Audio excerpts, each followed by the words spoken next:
Good morning, ladies and gentlemen, and welcome to the REFUELS investor presentation. Throughout this recorded presentation, investors will be in listen-only mode. Questions are encouraged and can be submitted at any time using the Q&A tab situated on the right-hand corner of your screen. Just please simply type in your questions at any time and press send. The company may not be in a position to answer every question it receives during the meeting itself. However, the company can review all questions submitted today and publish responses where it's appropriate to do so.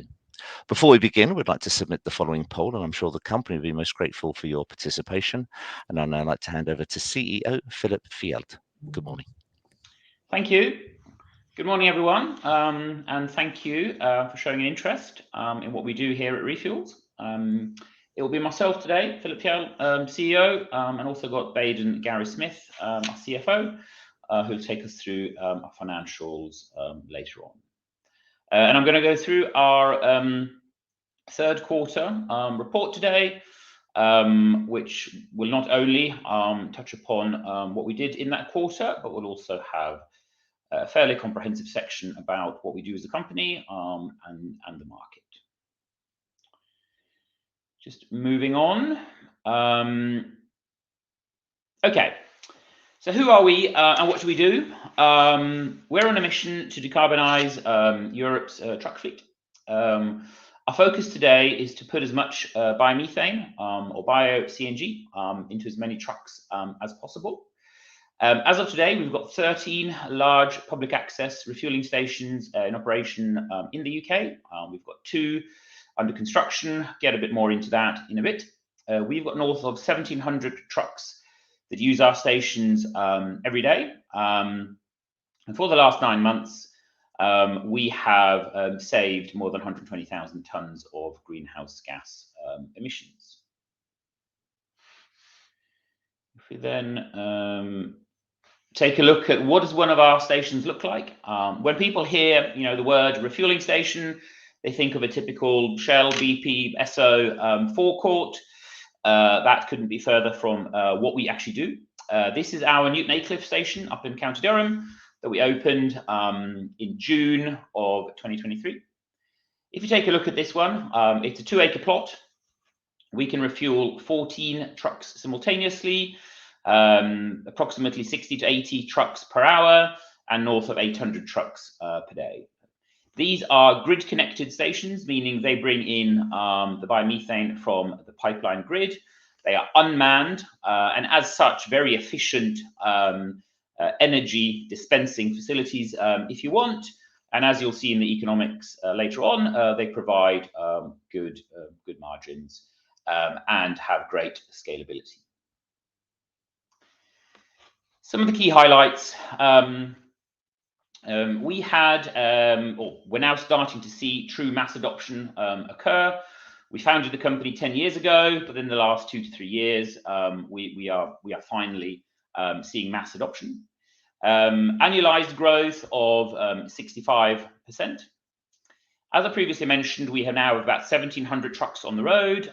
It's of course taken us about 10 years to get to 1,700 trucks. More importantly, however, over the next 12 months, we do expect at least 1,000 new trucks to be put on the road, which we have good confidence in because our customers have already ordered those trucks. In addition, once again, I'll touch upon this later on. I'm getting a bit technical here, but there are essentially 2 types of CNG heavy-duty articulated trucks out there today, a so-called 4x2 and a 6x2. The 6x2 market is by far the largest one. That's been one we haven't been able to penetrate yet, and that is one that we're very excited by because that will further accelerate our growth. If you then look at the EBITDA coming off our station portfolio, once again showing a strong growth there. Going forward as well, we've got 5 attractive, very high capacity stations that we'd like to put into build over the coming quarters, and of course then further stations beyond that. And finally, we have progressed discussions with Foresight Group, the entity that has, or the company that has provided financing so far for our station rollout, to fully consolidate the existing station portfolio and bring that in under the REFUELS umbrella. Just to look at some of the key figures here, already mentioned them, or the majority of them. On the right-hand side here, there is a slightly odd looking graph. It looks like we are generating less certificates than we did for the same period last year. That is not correct. That is a timing issue from the accounting period, etc., which Baden will highlight a bit further. A bit later on. If we then take a look at our operational review,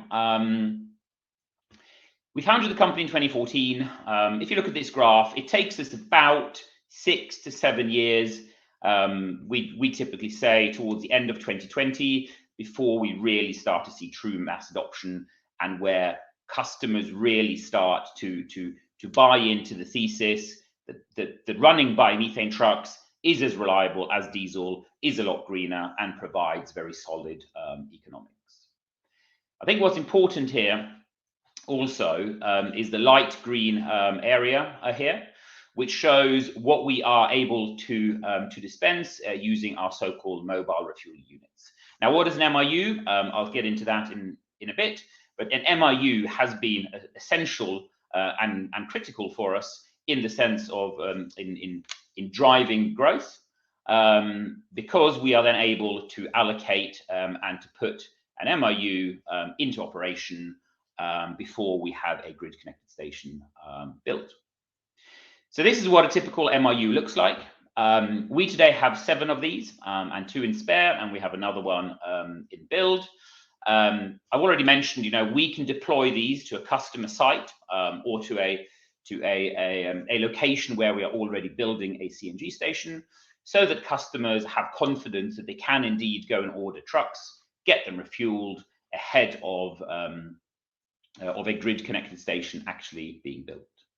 Max capacity of each one of these is about 100 trucks per day, and today, as I say, about 500 out of the 1,700 trucks that we've today got going through our network today operate or refuel pretty much exclusively through these units.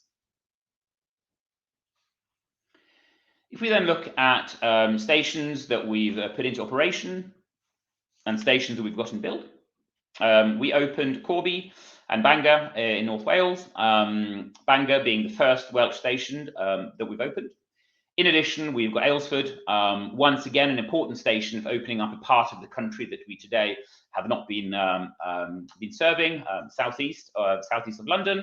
And then we've got Doncaster as well. Aylesford we expect to open around May time, and Doncaster is in the September-October timeframe. So if you look at some of the customer logos on the left here, for those of you who are viewing this from the UK, most of those logos should be well recognised as blue chip companies. And the majority of these companies have got very, I'd say, ambitious and pretty near-term greenhouse gas emission reduction targets from their fleets. So what does a typical replacement cycle then look like for a customer? Well, if we start on the left-hand side here, you see that they'll typically start out by trialing a vehicle, and then they'll gradually sort of ease themselves in year 1 and year 2 by replacing their fleet. Why are they easing themselves in? One, because it's something new to them, so they want to go a bit slow initially, but it's also limited, or their adoption rate is also limited by the amount of stations that we can have in operation. Once you get beyond year 2, however, you see that the adoption really starts to kick in, and that's where it becomes seen as business as usual. And as such, when a diesel vehicle, which is typically kept for 5-6 years, comes up for replacement, then they will just replace one diesel vehicle with a typical CNG vehicle. And that is the sort of from typical year 3 onwards, that's where the majority of our customers have now, or that's the point the majority of our customers have now reached, and that's why we're also seeing truck orders now accelerate. So if we look at this graph, and we sometimes get a question. So, Philip, all right, you guys founded the company in 2014. It takes time to build a new industry, it takes time to convince customers, etc., etc. But How do we know that bio-CNG or biomethane as a fuel for trucks isn't just something that's here? It's a fad. You know, it will rapidly move through the system. Well, we have been, as a company, as a concept, as an industry, we've been stress tested probably through every imaginable external stress, if you want. If we start here with Brexit, you know, Brexit was challenging for the haulage sector. Supply of trucks was challenging. We continued to grow.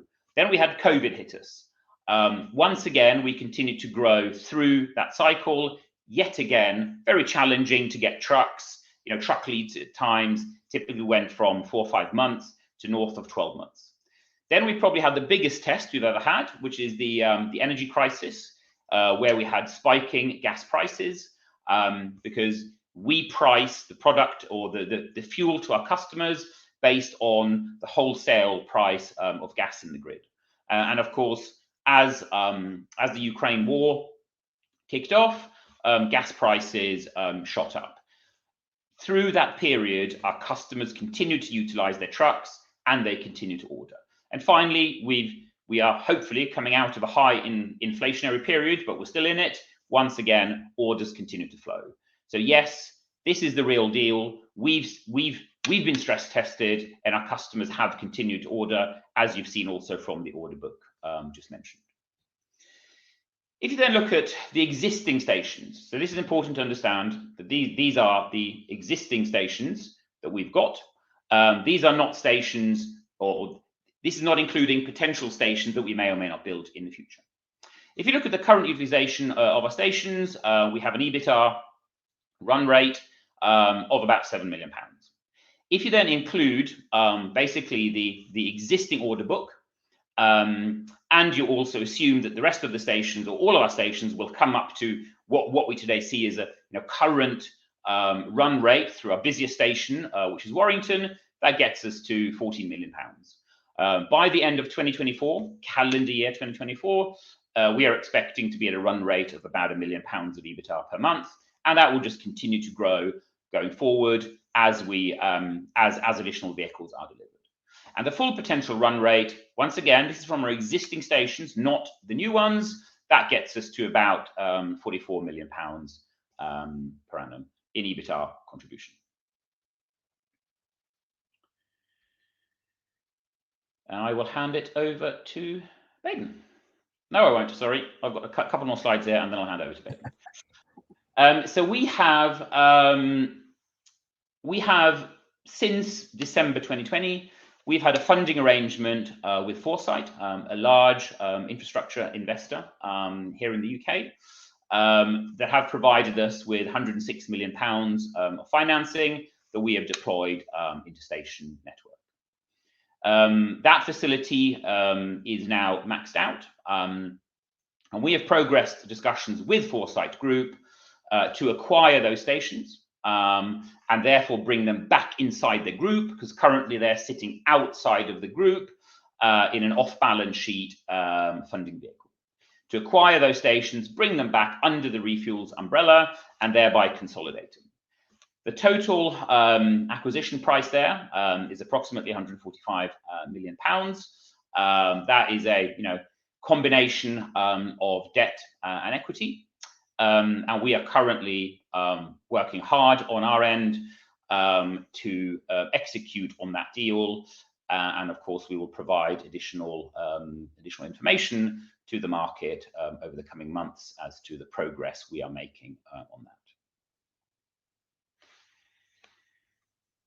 Sometimes we get a question, which is, okay, you guys grew 65% last year. I mean, that's a great number, Philip. But is that sustainable? And could you actually do more? And the answer is yes. We today are not constrained by the amount of customer interest that's out there, by the amount of customer trucks that the manufacturers can build and deliver to our customers. We today are constrained by the amount of stations that we have in operation. And if you look at the 5 next stations that we'd like to build, and here we have a large portfolio of stations here that we'd like to build going forward. But if we take the 5 most initially attractive ones, and we were to build those over the next year, which we would like to do and secure the financing for that, those 5 stations alone have an IRR, unlevered IRR, in the range of 25 to 45%. Just an example, I mean, Tesco, the largest food retailer in the UK, has more than 3,700 stores. As an example, if we were to build those 5 stations, they have more than 600 trucks, diesel trucks today, in key locations near those stations that they would then have the potential to transition away from diesel over to running on biomethane. And another 5 stations here would increase our total capacity across our network from about 13,000 trucks today, or sorry, 13,000 trucks in total, and would give us the potential to save more than 440,000, dispense more than 440,000 tons of biomethane per year. And with that, I will definitely hand it over to Baden. Thank you very much, Philip. So the very strong and growing earnings from our station portfolio are not consolidated into these figures, and that's important to note, and one of the key reasons for wanting to obviously bring that portfolio back under the CNG Fuels and ReFuels umbrella. Nevertheless, revenue was 33.7 million in the period, up from 29.6 in the last quarter. And importantly, we recognize a gross profit in both CNG Fuels and Renewable Transport Fuel Services, the operating businesses.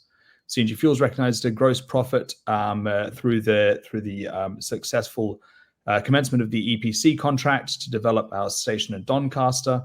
And RTFS recognized a positive gross profit from the sale of RTFCs over and above the biomethane cost, the biopremium as we call it, in the period. Despite the fact that the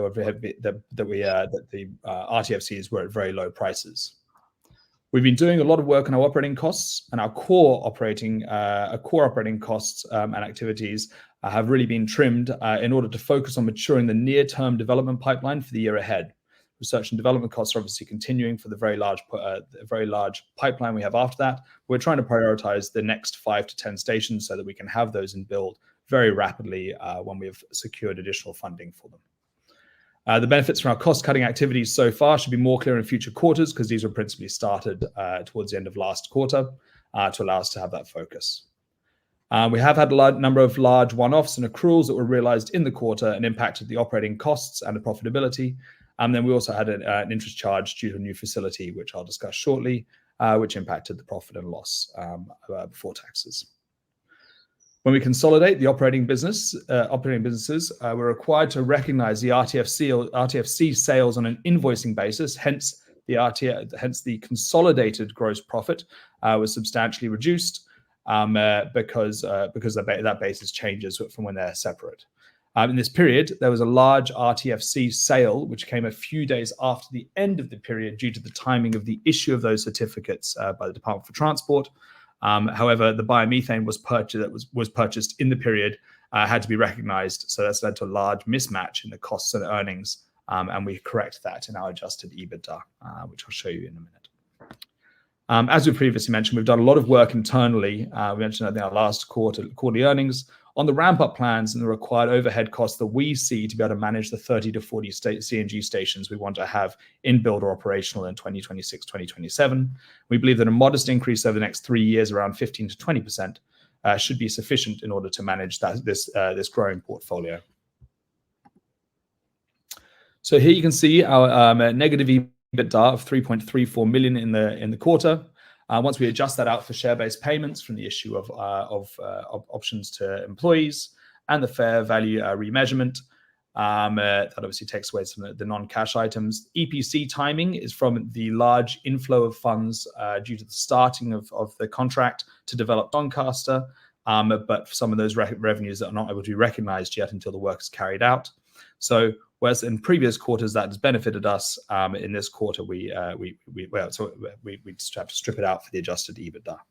The RTFC timing, as you can see, was a very substantial adjustment. So that 3.75 million off about 10 million RTFCs would have been recognized in this quarter, but wasn't able to be. So that brings the adjusted EBITDA loss down to about £1 million.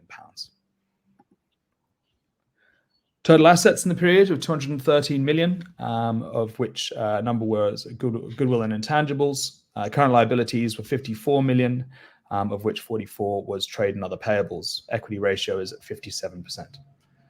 Trade receivables and both trade payables have increased substantially in the period due to much higher volumes going through the stations and higher biomethane through the stations as well, in the same by a premium being dispensed through the stations in the same period.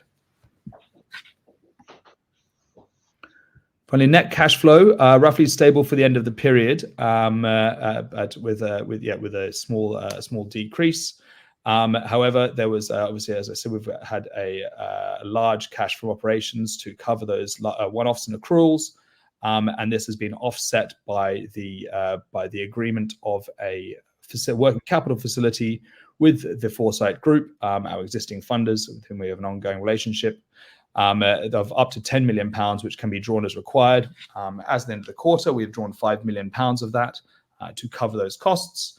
And it is anticipated that we will be repaying the working capital facility in the near term out of the proceeds of our capital raising activities, which are ongoing. And with that, I'll hand back to Philip. Thank you very much, Baden. I mentioned it previously, the 4x2 versus 6x2 truck market. What is a 4x2? What is a 6x2? The majority of trucks on the road in the UK have the ability to run up to a total 44 ton of combined weight. In order to do that, you need two rear axles, and that is the vehicle you see here on the right-hand side. On the left-hand side, so that's a 6x2. On the left-hand side, you have a 4x2, which has the ability to run up to 38 or 40 tons in total combination weight. Now, you might then say, well, hang on, Philip, that's just a 4 or 6 ton difference. Yes, but over the lifetime of a vehicle, that adds up to a lot of payload difference. So if we then look at the total market in the UK, there are about 145,000 so-called articulated trucks on the road registered in the UK today. 21,000 of those are 4x2s and 124,000 are 6x2s. So how are we doing in each market? Well, so far, we've got about 7.5% of the total 4x2 market are using our stations.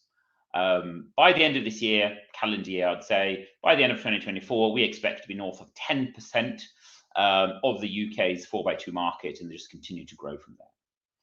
However, if you look at the 6x2 market, which of course is a far larger market, pretty much a factor of 6 times larger than the 4x2 market, we today have pretty much zero. We have 41 trucks on the road today, so basically negligible. However, that's changing. Both of the leading CNG truck manufacturers are bringing out, or have brought out, or in the process of bringing out 6x2 trucks, factory-built trucks later this year. We see that as a game changer. Today, we've got about 1,000 trucks that we know our customers have ordered that will be going through our network. North of 900 of those are 4x2s. So once again, very few 6x2s. A year from now, I'd probably estimate there will be more closer to the 50-50, or maybe the majority of those will be 6x2s. So this is something that we're very excited about.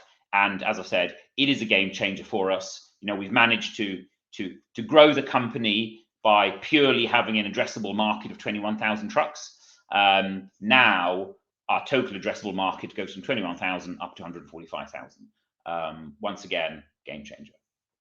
So what does that mean, and where are we on customer adoption? Clearly, out of 145,000 trucks on the road, 1,700 is not a lot. We are barely north of 1% of the total addressable market.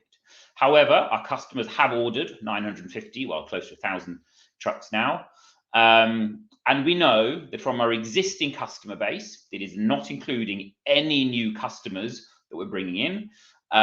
We estimate that those existing customers will order another 2,500 trucks in 2025 and 26. Now, why are those estimated? Why aren't those firm orders? Because there is no logistics company, there's no haulage company in the UK that orders trucks more than 9 to 12 months in advance. Meaning, if you want vehicles on the road, sometime in 2025, you likely haven't ordered those vehicles yet, and you certainly haven't ordered anything from 2026. But based on discussions we've got with our customers, 2,500 trucks we see as a fairly conservative estimate for the future orders for 2025 and 26. And I'd just like to add here as well another data point. So we release monthly, we did our quarterly release at the end of February. Since then, we have released our monthly stats for February. And in there, we gave a data point with regards to demo vehicles on the road and trials that our customers are running. Because the majority of new customers will not just go and order a CNG truck. They'll want to run a demo period of 2 to 3 weeks to see if it fits into their operation, what the refueling experience is like, what the driver feedback is, etc., etc. If we look at the January to March period of 2023, so a year ago, there were 5 demo vehicles on the road in the UK. Today, there are 11. We have completed 16 trials so far this year. Last year, we had completed 5 or 6. Now, what does that show? Well, first of all, it shows there are a lot more vehicles available to trial, which is good. We also historically have seen a very high conversion ratio of customers demoing a vehicle and then going to order vehicles. So therefore, the fact that we have now got so many ongoing trials is a good indicator that out of potential customer orders that today we haven't got any visibility of, we expect that to be very strong into the future. When we put biomethane into vehicles, we also generate something called RTFCs, Renewable Transport Fuel Certificates. For those of you who followed us a while, will know that the biofuel market or for road transport in Europe has had a very challenging time in 2023, and it continues to be a challenging time now. Why? Because there was a large influx of predominantly Asian and predominantly Chinese biodiesel that came in 2023, which may or may not have been totally, correctly labeled as biodiesel. That led to an oversupply of biodiesel in Europe, which again has had a negative impact on these renewable certificates.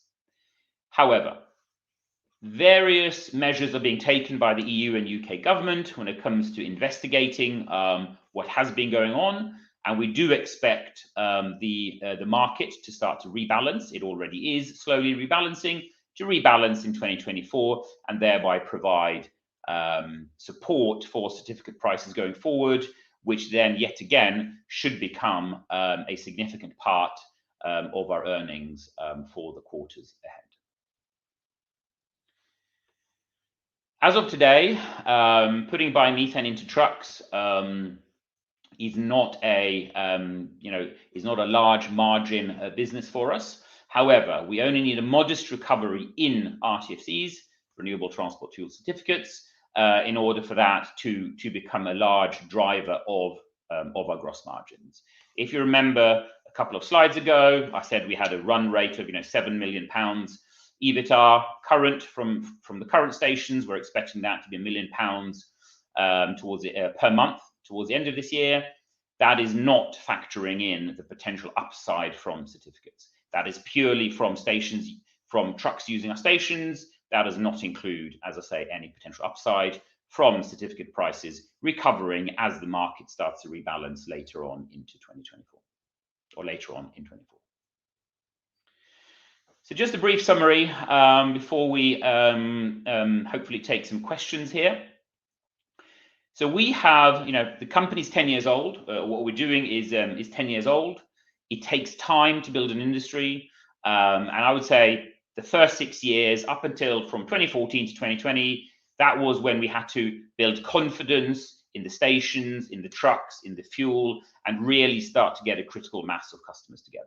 Since then, we have started to see mass adoption, but we are still only at the very early stage of growth. Why? Because we're only currently servicing about 1.2% of the total addressable market. If you look at the amount of trucks on the road today using our station network, it's north of 1,700. We know that there's a firm order book placed by our customers of close to 1,000 trucks, and as I previously mentioned, estimated future orders into the thousands. So once again, this here isn't about us, saturating a market. On the contrary, the total market size by 2030 could be anywhere in the range of 50 to 90,000 trucks. Once again, we're only at the very early stage of growth here. And finally, on the stations, our growth is held back by the amount of stations we have in operation today. Currently, we've got 13 stations in operation, 2 in build. If we would have had 20, 25 stations in operation, we wouldn't have 1,700 trucks going through our station network. We would have several thousand more. So once again, us building more stations is critical to our future growth. And with that, I'll hand it back and open up for questions. That's great. Philip, Baden, thank you very much indeed for updating investors, and I'll shortly bring back up your cameras for the Q&A. Ladies and gentlemen, please do continue to submit your questions using the Q&A tab situated on the right-hand corner of your screen. Just while the guys take a few moments to review the questions submitted already, I'd just like to remind you that a recording of this presentation, along with a copy of the slides and the published Q&A, will be accessible via your Investor Meet Company dashboard. Philip, Baden, if I may ask you just to open up that Q&A tab. You've had a number of questions from investors today, so thank you for your engagement to investors on the call today. Philip, if I may just hand back to you, if I could just ask you to read out the questions and where appropriate give a response, that'd be great. I'll do so. And thank you once again. I can see we've had some questions in already, and as I say, feel free to continue to send those through. All right, first one. Annual growth rate of the company was 65% in calendar year 23. What is a sustainable growth rate going forward? Well, I think I've partially addressed that already. Yes, we grew 65% calendar year 23. We expect to be growing 50, 60, 70%-ish per annum going forward. It's always easy to grow from a low base than it is to grow from a higher base. But we expect, as I say, to be in the 50, 60, 70% growth rate per annum. What is critical for us to achieve that growth going forward? It's more stations and the adoption of the 6x2 truck, which is now coming. So as such, 65% last year was good. We're not complaining. Any company shouldn't complain to grow 65% per annum, but we could certainly have grown even more had we had more stations and the 6x2 truck was available last year. But once again, it's available this year, so that will start to kick in second half of this year.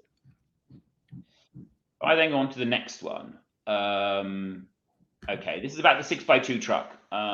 Please can you provide some additional clarity why the 6x2 CNG truck is seen as a game changer? Well, once again, I probably just mentioned that, but it's really about the addressable market. There are the total addressable market for us with 4x2 and 6x2 is 145,000.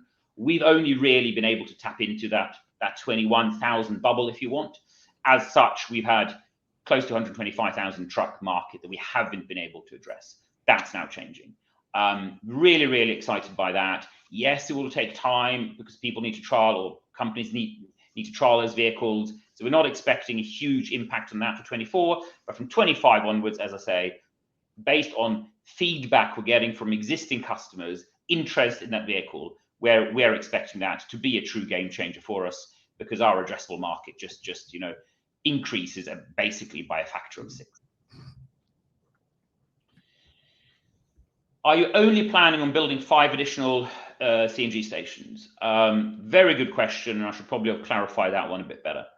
So we've got 13 stations in operation today, got 2 more in build, as I mentioned, Aylesford in Kent and Doncaster. We've got plans to put at least another 5 into build this calendar year. That doesn't mean we're going to stop there. We have a midterm target, as we call it. By the end of 2026, we want to be around 30 to 40 stations. So the answer is no, we're not only going to build another 5 stations, but for an investor's perspective, let's focus on the here and now. Let's focus on what we're going to do over the next 6, 9, 12 months. And for this year, we're looking to put at least 5 more into build and then additional ones from 25 onwards. What's the timeline for executing the outline deal you've reached to consolidate the joint venture with Foresight? Very good question. That is something that we're working very hard at doing. I mean, we can't give exact timelines on that. What we have provided of guidance in the past is that we will update the market over the coming months. This is something that we are definitely looking to do sooner rather than later, but I can't be more specific because, of course, this is a moving target as such. But it is something that we're looking to do in the near term rather than the longer term.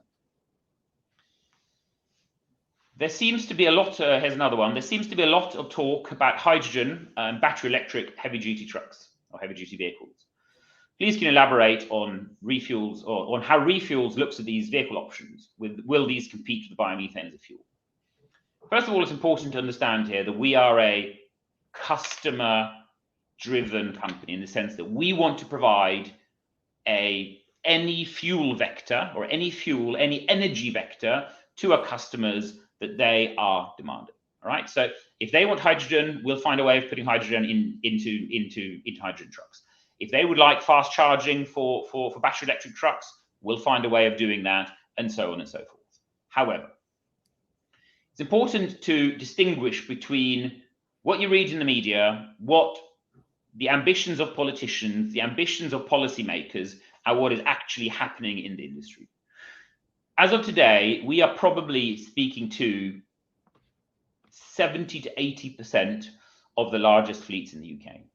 Not a single one of those fleets has got plans to mass adopt hydrogen or battery electric trucks today. Now, I'm talking about the large trucks, not necessarily the box vans and the small rigids you see going in and out of city centres. These are the large articulated trucks you see going up and down the motorway. Why is that? Because the trucks aren't here. The trucks aren't able to carry out the work that they need them to do. The supply of green hydrogen isn't here. The challenges around charging, building mega chargers on an already constrained electricity network, are very big challenges.